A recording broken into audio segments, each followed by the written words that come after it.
Muy buenas, nuevamente me presento, mi nombre es Diego Ortiz, psicólogo especialista en seguridad y salud en el trabajo, especialista en desarrollo en empresas, trabajo para Colmena Seguros, que es la ARL con la cual ustedes están, para todos los temas de auditorías, asesorías y capacitaciones, principalmente de los sistemas de seguridad y salud en el trabajo.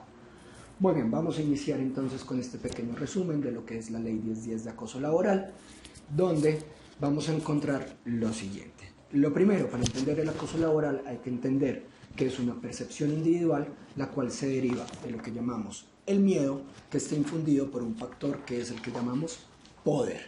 ¿Qué quiere decir esto? Simplemente que para que yo considere que hay acoso laboral, me debo sentir con miedo. Si yo no tengo miedo, no puede haber acoso laboral, ya que la ausencia de miedo es lo que hace que yo pueda enfrentar la situación. El acoso laboral es una situación donde por miedo permito que se me vulneren mis derechos. Pero vamos a entender qué dice la Ley 1010 de acoso laboral.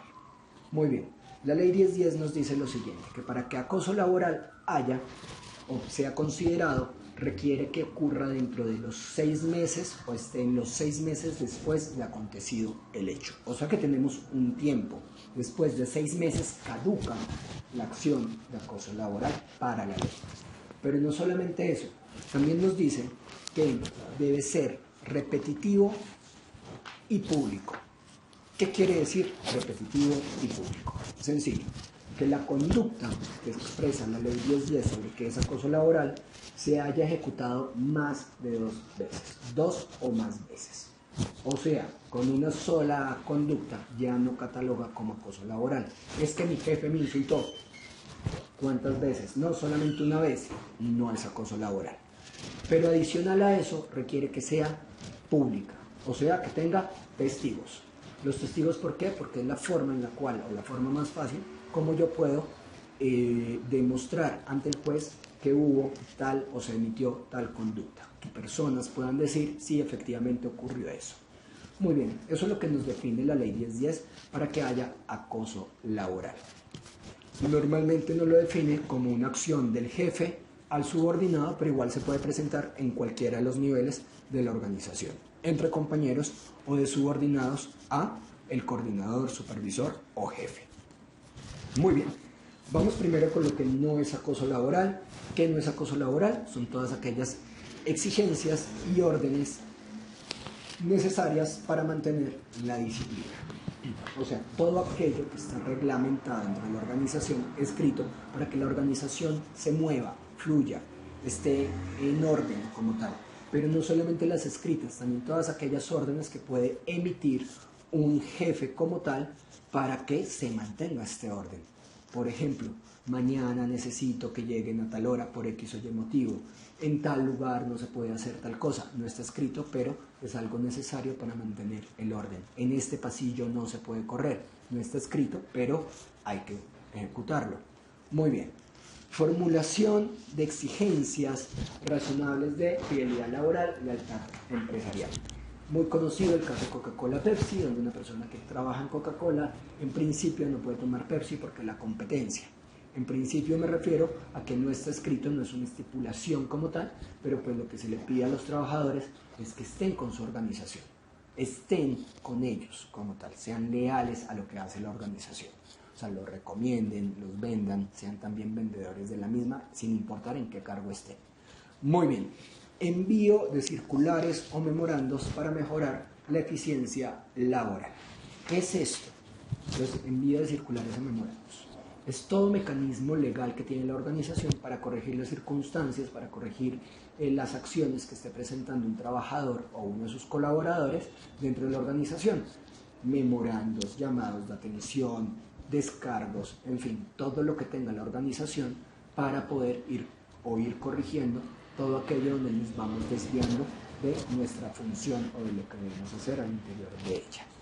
Muy bien, solicitud de cumplir deberes extras de colaboración cuando sean necesarios para la continuidad del servicio de la compañía. ¿Qué es esto? Sencillo, lo que llamamos horas extra de trabajo. Todo esto está reglamentado con el Código Sustantivo de Trabajo y se debe cumplir ciertas estipulaciones dependiendo del cargo, contrato y demás, pero ahí es donde podemos encontrar cómo son las horas extra. Muy bien, gestiones encaminadas a dar por terminado el contrato laboral en base a una causa justa. ¿Qué quiere decir? El mecanismo que tiene la organización determinar un contrato siempre y cuando haya una razón de peso o una razón por la cual no vamos a continuar con el contrato. Has incumplido tus funciones, el reglamento, las normas, las cláusulas que tiene la organización.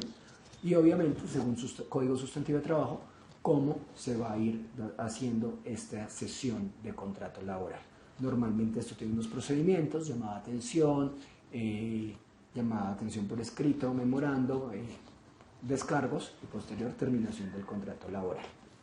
Y por último, ¿qué no es acoso? Exigencias de cumplir las estipulaciones contenidas en los reglamentos y cláusulas del contrato laboral. Sencillo, todo lo que firmaste el día que firmaste tu contrato laboral. O sea, tu contrato, tus funciones, tus procedimientos, el reglamento de la organización, los valores, las cláusulas que tenga la organización de calidad, seguridad y salud en el trabajo, alcohol y drogas, cláusula de seguridad vial, en fin, todas aquellas acciones políticas como tal que pueden haber dentro de la organización y todo lo que nos rige como ciudadanos colombianos, Código Sustantivo del Trabajo, Código de Policía y lo que es la Constitución. Todo eso es lo que no se considera acoso laboral, todo eso es lo que yo debo cumplir dentro de la organización. Bastantes cosas para entender qué es y qué no es acoso laboral. Muy bien, pasemos entonces a lo que es acoso laboral. Acoso laboral es maltrato. Y maltrato tenemos maltrato físico, maltrato verbal, maltrato psicológico. Físico, agresión física, agresión sobre mi cuerpo independientemente de las consecuencias y no requiere ser repetitivo. Es el único que tiene la cláusula que no requiere ser repetitivo. Con un solo acto de agresión física puede ser catalogado como maltrato físico. Muy bien, tenemos lo que llamamos maltrato verbal, todo lo que son groserías, injurias o palabras que buscan menoscabar o agredir a la persona en su contexto o integridad personal. Y maltrato psicológico, toda acción que va dirigida a desplazar o agredir la parte emocional de otra persona. Eso frente a lo que es maltrato. Lo otro que debemos entender como acoso es lo que llamamos persecución. Cuando hablamos de persecución, estamos hablando de cuando una persona solamente destina sus acciones o su actuar a agredir de una u otra forma a solamente un trabajador, solamente está encaminado o se focaliza hacia una persona. Ahí es donde encontramos persecución. Muy bien, cuando hablamos de discriminación, discriminación es todo acto de desplazamiento o maltrato que se ejecuta hacia otra persona teniendo en cuenta sus condiciones inherentes, o sea, lo que es de la persona como tal, que no lo puede cambiar o que fue escogencia personal en libertad. Ejemplo, nacionalidad, raza, religión, afiliación política, gusto deportivo, nacionalidad, situaciones como discapacidades, deformaciones o escogencia sexual o identificación sexual. Todo este tipo de situaciones, edad, también género, pueden ser catalogados como discriminación si estoy usando estas características para desplazar o agredir a la otra persona. Lo que llamamos entorpecimiento. Entorpecimiento es la situación en la cual hago conductas o emito conductas, hago acciones que entorpecen la función de algún trabajador o compañero.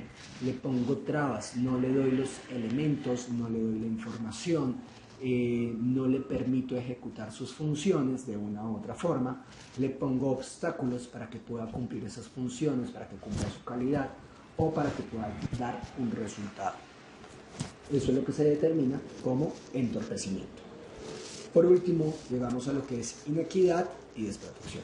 Inequidad, cuando mis acciones no son en características de igualdad, más que igualdad, equidad. Le doy más trabajo a uno, menos trabajo a otro. Los llamados de atención son particularmente para cierta persona, no para otra. O hago distribución de condiciones o funciones inequitativamente. Entonces, tú tienes que cumplir todas las funciones de tu cargo, tú solamente una. Ahí es donde puede aparecer esto que llamamos inequidad. Y desprotección entendida en dos contextos. Desprotección como desprotección física, cuando a la persona la pongo en riesgo de algún accidente o causarle algún daño físico. Todo esto tiene que ver con la parte de seguridad y salud en el trabajo, o sea, lo pongo a ejecutar funciones que no hacen parte de su contrato, lo pongo en riesgo a ejecutar funciones sin los elementos de protección requeridos para determinada función, o situaciones de desprotección también cuando socialmente, ejemplo, no se le paga la seguridad social. Y recuerden que es repetitivo, ¿no? Muy bien. Y por último, lo que es la desprotección en cuanto a lo que llamamos integridad personal o psicológica, cuando lo pongo en riesgo de consecuencias sociales o éticas y personales. ¿Cómo qué? Lo obligo a cometer un delito, lo obligo a que revele información que es confidencial de otra empresa donde trabajaba antes, lo obligo a situaciones como falsificar alguna firma, falsificar información, maquillar informes, todo ese tipo de situaciones es lo que llamamos desprotección de la integridad personal o de seguridad. Entonces, con esto terminamos lo que es acoso laboral. Muchas gracias por su atención, que tengan un excelente día.